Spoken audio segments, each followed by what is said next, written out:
있는 거고 인사는 생략해도 될 것 같고요. 또 오늘 뭐 조금 딜레이 됐다고 강조하셔가지고 재밌는 이야기 준비해 왔는데 생략하고 좀 빨리 진행을 할게요. 오늘 N차 등장도 마다하지 않으실 주님이라는 제목으로 말씀을 좀 준비했습니다. 제목을 왜 이렇게 지었는지는 마지막에 가서 말씀을 좀 드릴게요. 그 컴퓨터를 많이 사용하시죠. 일하시면서 주로 컴퓨터를 사용하실 거예요. 근데 컴퓨터에는 그 삭제, 딜리트 기능이 있죠. 근데 이제 말은 삭제지만 그 삭제 버튼을 누르는 순간 파일이 완전히 삭제되는 건 아니죠. 휴지통으로 그게 가죠.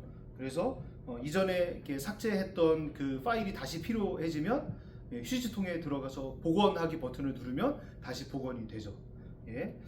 그런데 이제 휴지통을 비우는 그 휴지통 비우기 버튼을 클릭을 하면 선택한 그 뭐 파일이나 뭐 파일을 완전히 삭제하시겠습니까? 뭐 이런 문구가 떠요. 그러면 거기서 예 하고 그거를 클릭을 하면 그 파일이 완전히 삭제가 되죠.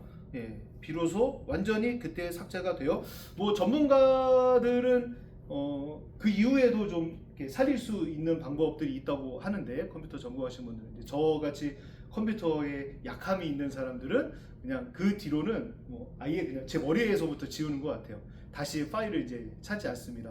그거 어디 갔지 싶어도 휴지통에서 완전히 비었다 싶으면 없는 거다 그냥 그렇게 여기면서 지내고 있는데, 그래서 저는 이제 휴지통 비우기는 절대 하지 않고 그렇게 이제 이렇게 사무를 보거나 사역을 하고 있어요. 질문 하나 드릴게요. 이처럼 죄라는 것을 삭제했는데 휴지통에 쌓여서 이게 언제든지 복원 버튼을 누르면 다시 복원될 수 있다. 그러면 과연 어떤 생각이 드실까요? 구약의 제사가 마치 이와 같았습니다.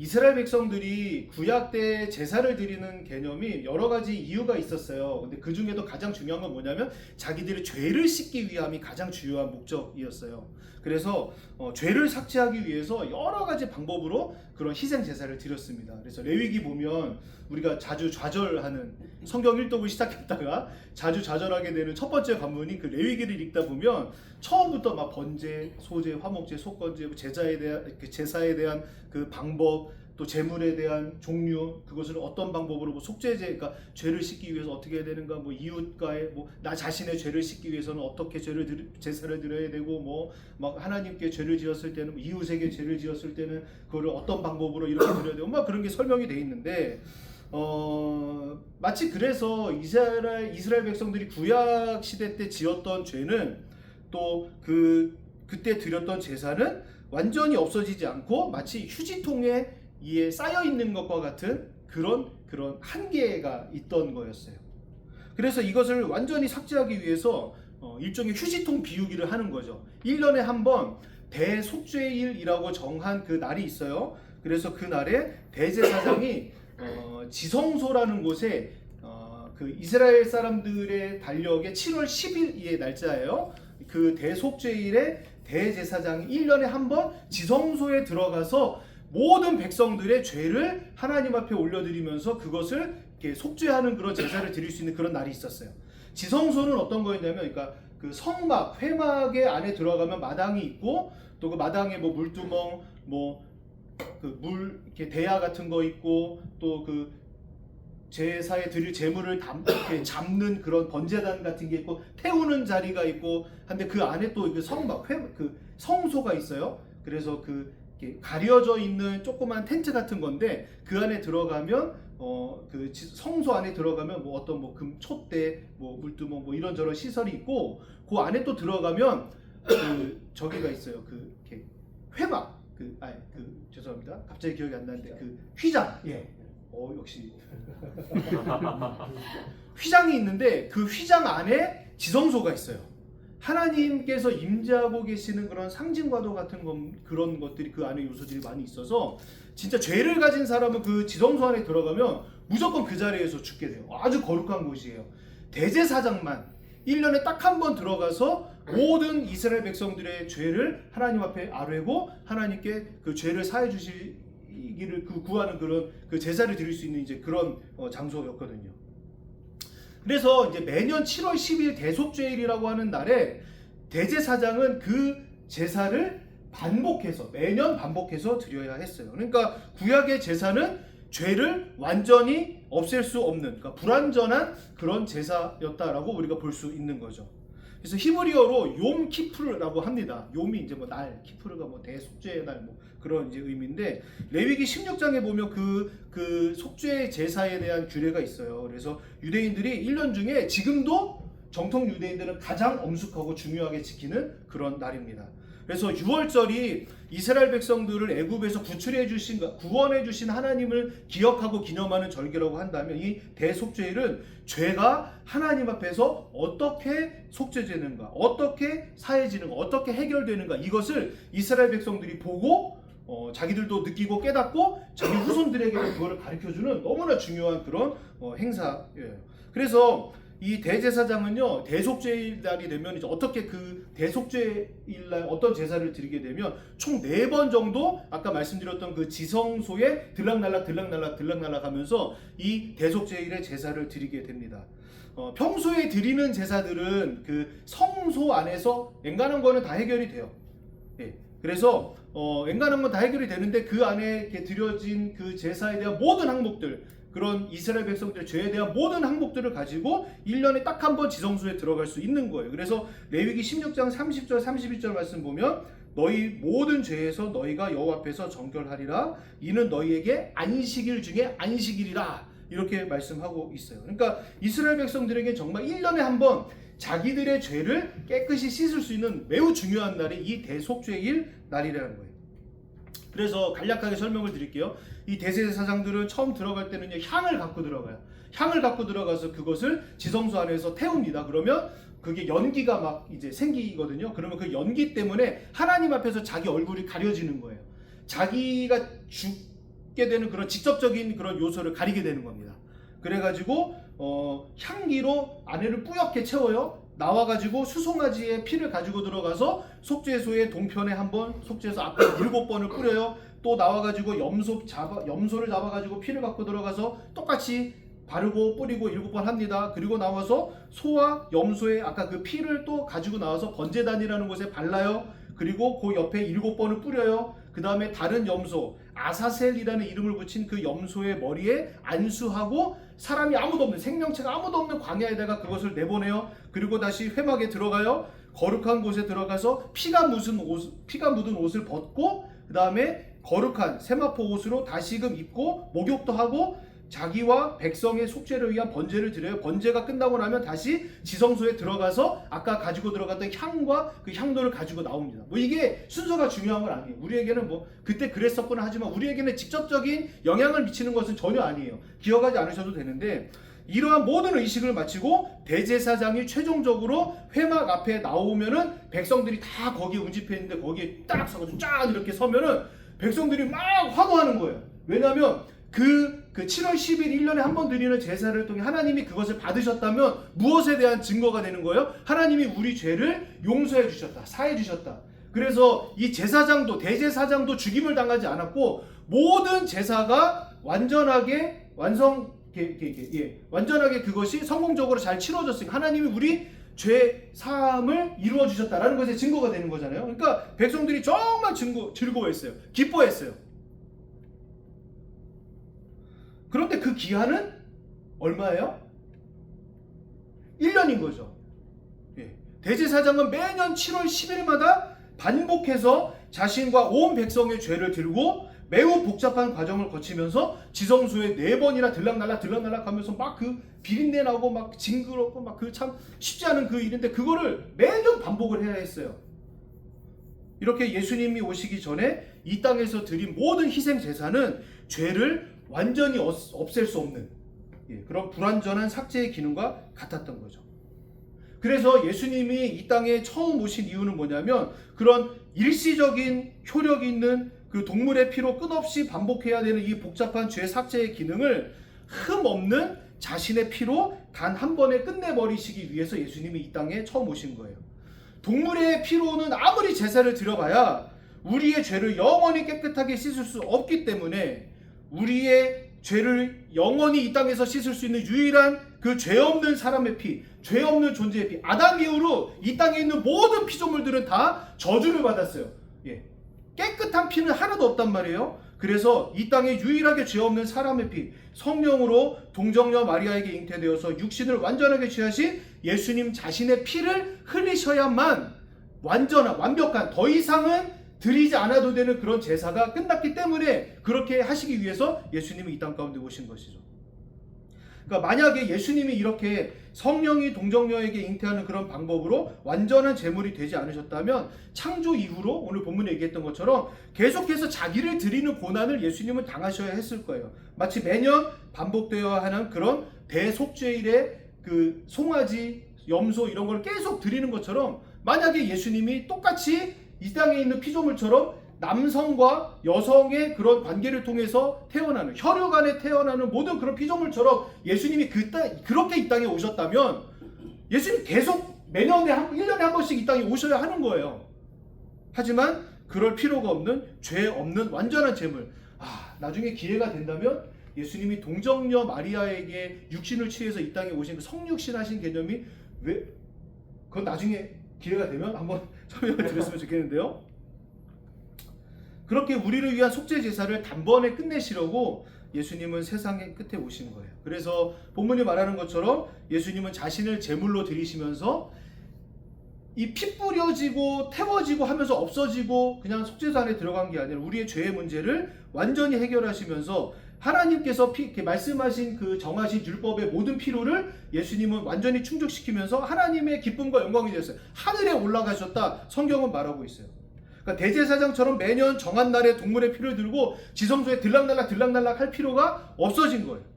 우리의 구원을 완성하시기 위해서 단 한 번의 제사로 예수님은 하나님 앞에 자기를 드리신 거예요. 그래서 하나님은 그 이름으로만 구원받을 수 있도록, 그 보혈의 공로로만 구원받을 수 있도록 하나님은 은혜를 우리에게 베푸신 겁니다. 그래서 예수님만이 우리의 유일한 소망이시고 유일한 구원의 근거가 된다는 것을 믿는 사람들의 모임이 교회인 거고 우리 공동체가 되는 것이죠. 그거 외에는 우리가 모이는 목적은 아무 소용이 없는 겁니다. 아무 필요가 없는 거예요. 다 유한한 거예요. 끝나는 거예요. 영원한 소망이 되는 유일한 이름은 예수님 한 분뿐임을 믿으시기를 바랍니다. 아담 이후로 아까 말씀드렸지만 모든 피조물들이 다 타락했어요. 죄가 충만한 상태로 태어나게 됩니다. 그렇기 때문에 죄의 삭신 사망은 모든 사람에게 정해진 운명이에요. 죄송합니다. 우리 부산중앙교회 몇 분들은 저의 막내딸의 얼굴을 아실 거예요. 저를 너무 열심히 닮았어요. 얘가. 최선을 다해서 아빠의 얼굴을 닮았어요. 그래서 지나가다가 권사님들이 보시면 이렇게 보시고 너는 니네 아빠가 누군지 물어보지 않아도 알 것 같다. 어른들이 이렇게 말씀을 하세요. 근데 얘는 제일 싫어요. 그 말. 아빠들 그렇게 생기지를 말든가. 네. 근데 저는 근데 이 제 세 자녀 중에 막내가 솔직히 제일 이뻐요. 왜요? 저를 너무 닮았거든요. 좀 미안하지만 너무 사랑해요. 자는 거 보면 진짜 제가 자고 있는 것 같아요. 너무 사랑스러워요. 그런데 안타깝지만 정말 또 확실한 것은 무엇이냐면 제가 이렇게도 사랑스러워하고 사랑하는 이 막내딸도 태어남과 동시에 죽음을 향해서 달려가요. 우리에게 정해진 운명이에요. 그러나 성경은 뭐라고 말합니까? 죽음이 끝이 아니다 말합니다. 죽음 뒤에는 뭐가 있다고 그래요? 반드시 심판이 있다고 그래요. 우리 27절 한번 다시 읽어볼게요. 27절 읽습니다. 시작. 한 번 죽는 것은 사람에게 정해진 것이요 그 외에는 심판이 있으리니. 또 요한복음 5장 29절 말씀을 보면 선한 일을 행하는 자는 생명의 부활로 악한 일을 행하는 자는 심판의 부활로 나오리라 말씀이 있어요. 고린도후서 5장 10절 말씀 보면 이는 우리가 다 반드시 그리스도의 심판대 앞에 나타나게 되어 선악간에 그 몸으로 행한 것을 따라 받으려 함이라 이런 말씀이 있어요. 무슨 말이냐면 세상 끝날이 되면 죽은 자와 산 자 할 것 없이 모든 사람은 하나님의 그리스도의 심판대 앞에 무조건 다 서게 된다는 말이에요. 그러므로 죽음 후에 받는 그 심판에서 예수님을, 그러니까 우리 죄를 담당하기 위해서 단번에 자기를 들이신 예수 그리스도를 믿지 않는 자는 영원한 형벌을 받게 될 것이지만 예수 그리스도의 십자가 사랑과 은혜를 믿고 의지하는 자는 최후의 심판에서 구원받아서 하나님 나라의 영광을 영원토록 누리게 될 것이다 성경은 말하고 있는 겁니다. 여러분들 믿으십니까? 예, 그런 믿음이 우리 안에 있어야 돼요. 그래서 우리 예수님은요, 예수님을 고대하는 사람들을 구원하시기 위해서 본문에서 뭐라고 말해요? 세상에 두 번째 다시 한번 이 세상에 나타나실 거다라고 히브리서 기자인 바울은 이야기하고 있는 거예요. 마치 대속죄일에 지성소에 대제사장이 들어갔다가 다시금 나와가지고 백성들 앞에 짠 섰던 것처럼 예수님은 이 땅 가운데 나중에 다시 한번 나타나실 거예요. 아까 뭐라고 말씀드렸어요? 백성들은 대제사장이 자기들 앞에 그 모든 대속죄일의 속죄 제사의 규례를 다 치른 다음에 자기들 앞에 딱 나타나면 어떻게 했다고 했어요? 환호했어요. 자기들의 1년치 죄가 다 깨끗하게 씻겨졌기 때문에, 자기들이 고백한 모든 죄가 용서받았다는 것을 의미하기 때문에 최소한 작년부터 오늘까지 지은 죄의 문제는 두려워하지 않아도 된다. 다 씻겨졌다. 어제 내가 잘못했던 실수했던 죄 지었던 것에 대해서 이제는 고민하지 않아도 된다. 하나님이 받아주셨다. 용서해 주셨다. 이렇게 생각했기 때문에 그 사람들은 막 환호했어요. 근데 아까 설명드렸어요. 맹점이 뭐예요? 내년 이맘때까지 짓게 될 죄는 그러면 어떻게 해요? 내년 7월 10일에 그래서 또 제사를 드려야 되는 거예요. 그러니까 너무나 어렵고 복잡하고 이 정말 징그러운 이 구약의 제사는 계속해서 쳇바퀴 돌듯이 1년에 한 번씩 매년 반복되어야 했지만, 우리의 속죄와 구원을 위해서 예수 그리스도께서 자신을 드리신 제사는 단번에 끝나는 엄청난 은혜의 사건으로 우리에게 주어진 하나님의 유일한 은총이라는 거예요. 성경은 죽음을 우리에게 다른 시각으로 보라고 합니다. 죽음이라는 현상에 겁먹지 말고 본질을 보라는 거예요. 죽음이 절대적인 문제가 아니라, 죽음이 끝이 아니라 죽음 이후에 있을 것이 진짜라는 거예요. 심판. 무슨 얘기예요? 죽음은 마치 자는 것과 같은 것이고, 그 죽음과 죽음 이후에 이를 주관하는 존재가 있다는 거예요. 여러분 혹시 적이 받아보신 적이 있는지 모르겠어요. 저는 아킬레스건이 끊어져서 수술을 2번을 했는데, 그때 이제 전신 마취 수술을 하거든요. 그러면 어떻게 돼요? 딱 수술 들어가서 가스 들어갑니다. 그리고 엎드린 상태에서 수술하거든요. 아킬레스 가스 들어갑니다 하고서는 칙 하면은, 하고서는 어느 순간에 딱 일어나면 어떻게 돼 있어요? 회복실에 들어가서 누워 있죠. 다리 이렇게 올리고 퉁퉁 막 이거 칭칭하고. 예.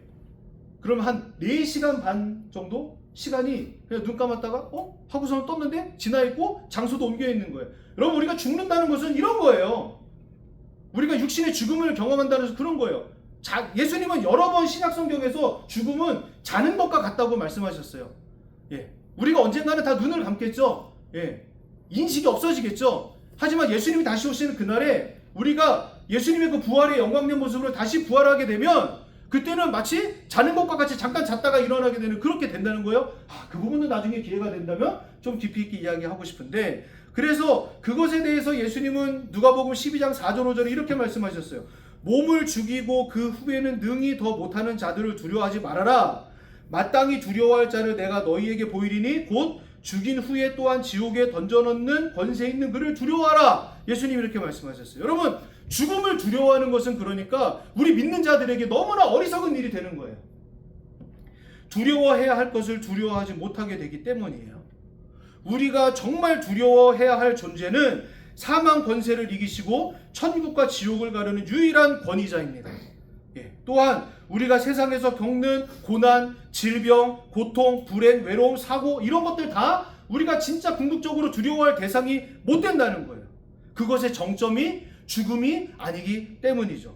그러므로 우리가 사는 것보다도 더 나아가서 죽는 것보다도 더 의식하고 더 긴장하고 더 생각하고 더 염두에 두어야 할 것은 무엇이냐면 하나님의 심판대라는 거예요.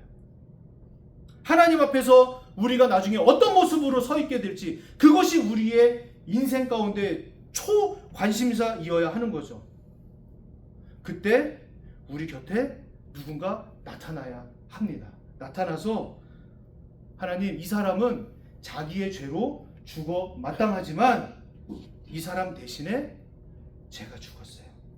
그러니까 이 사람에게 영원한 생명을 주세요 라고 변호해 줄 사람이 우리에겐 필요합니다.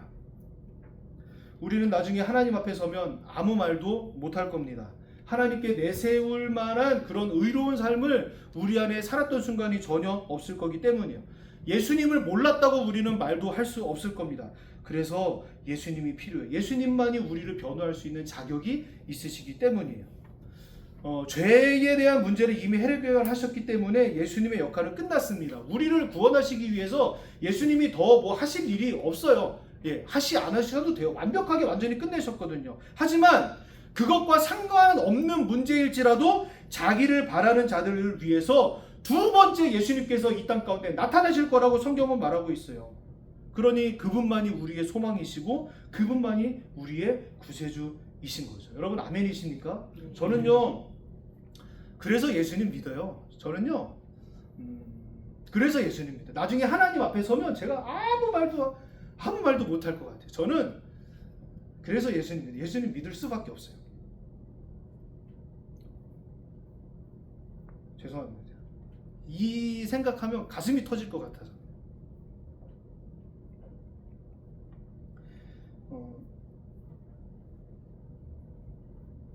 설교를 좀 정리할게요. 오늘 제목이 N차 등장도 마다하실 주님이라고 제가 했는데, 여러분들 N차라는 단어 잘 아시죠? 이렇게 뭐 요즘 나오는 언어인데 영화나 뭐 그런 드라마를 너무 감동적이어서 두 번, 세 번, 네 번 그 이상 보는 그걸 이제 N차 관람 이런 말을 쓰곤 하죠. 저도 이제 최 근래 왕과 사는 남자를 두 번째 다시 보았는데 설교를 준비하면서 이런 생각이 들었어요.